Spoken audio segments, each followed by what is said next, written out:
अगर हस्पतालों में जाते हैं तो वहाँ उनको अद्वियात नहीं मिल रही।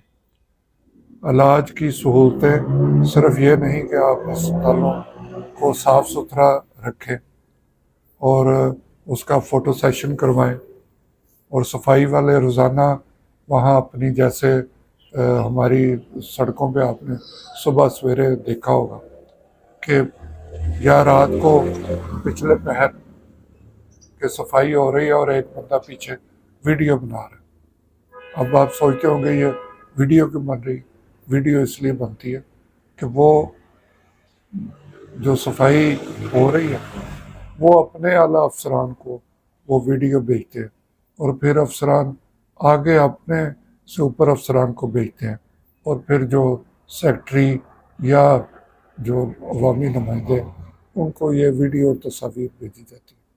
इसी तरह